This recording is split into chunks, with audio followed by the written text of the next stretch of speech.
Hey there, and welcome to Courageous Radiance podcast. My name is Brittany Dixon.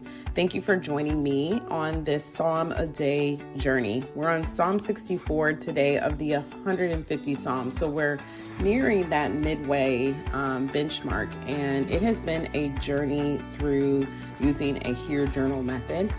So it's been one of inductive reading, applying all of the things, and it's been great for me. I pray that this has been very fruitful for you as well. Courageous Radiance is a podcast place for wives, for mothers, for we busy women in all shapes and sizes and different seasons of our lives. That this is a place where the encouragement is for you to live and thrive anchored to Jesus Christ, because that's your secret place of prosperity. While we would love the seasons in our lives to be at, the mountaintop, the reality is that's unrealistic. But we can have peace, we can have joy, we can thrive in spite of what's going on around us. So this is where we really buckle down and say that, you know what, Lord, no matter what, first things first, you come first, and I am going to devote my life to following you, implicitly following you, which includes reading and studying his word. So in this time, in this season, we're doing that through the journey of Psalms. So Psalm 64, this is the ESV translation. Hear my voice, O God, in complaint. Preserve my life from dread of the enemy. Hide me from the secret plots of the wicked, from the throng of evildoers who whet their tongues like swords, who aim bitter words like arrows, shooting from ambush at the blameless, shooting at him suddenly and without fear. They hold fast to their evil purpose. They talk of lame snares, secretly thinking, who can see them? They search out injustice, saying, we have accomplished a diligent search, for the inward mind and heart of a man are deep.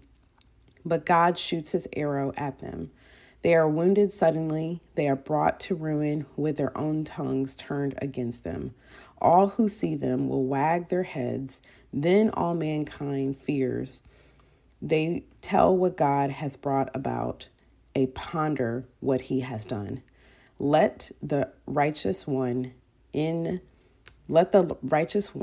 rejoice in the Lord and take refuge in him. Let all the upright in heart exalt. So that 10th verse is actually the one that I hear journaled. Let the righteous one rejoice in the Lord and take refuge in him. Let all the upright in heart exalt. So this Hear Journal, HEAR, I'm not sure if you've listened to any of the prior podcasts. This is one of many. No right, no wrong, just one methodology of inductive Bible study. And for me, the goal, why it just really fits in my life is I had the tendency, it's still present tense. I have the tendency, not like I've just completely overcome, but I'm better. But I used to, for sure. I'm a knowledge stuffer. So I'm the person that really enjoys learning new things and dissecting things. And I get down many rabbit holes.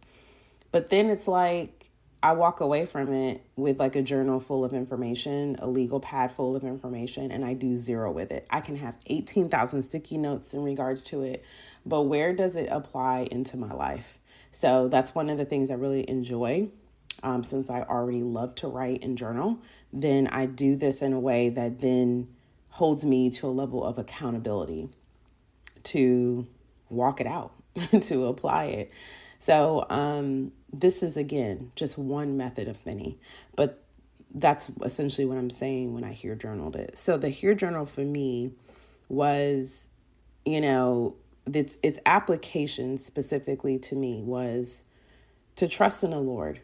So in spite of what someone else may be doing, whether it's a friend or it's a foe, just to me, the answer, how David started this psalm in verse 1, hear my voice, O God, in my complaint, preserve my life from dread of the enemy, to how he finished in the 10th verse, to me is almost like a 180, because it's almost like verse 10 answers the concern in verse 1. He just had to go down this little journey and almost kind of encourage himself in the Lord to his fears, to his hurt, to his pain, whatever it is that he's feeling at this time. So for me, I wrote that joy starts now.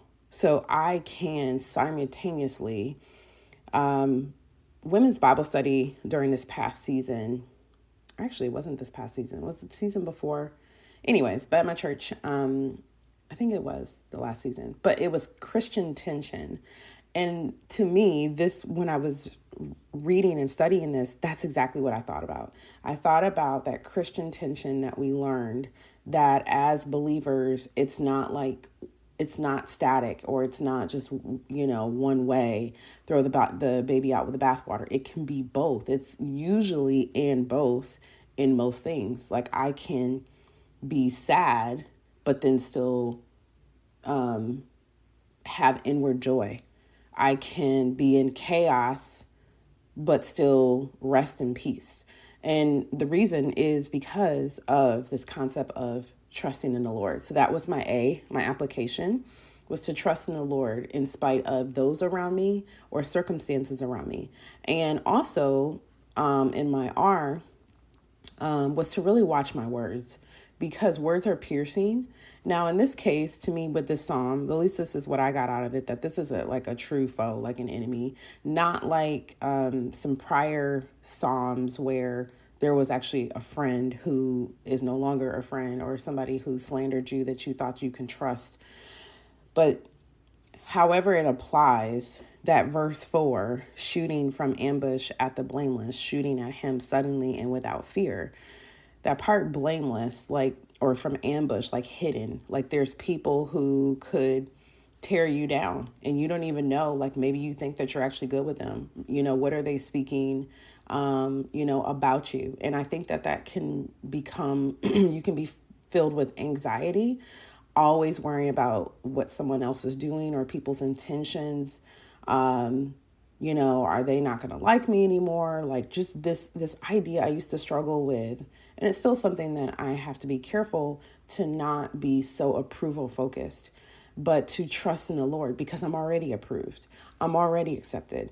I'm already loved. So if I do the right thing because it's the right thing all the time, and if I serve with excellence, and if my heartbeat is to, do the right thing in this audience of one of Jesus Christ, who again, I'm already approved with, then do you know what I'm saying? Like it almost removes the, am I going to be liked? Am I going to be accepted?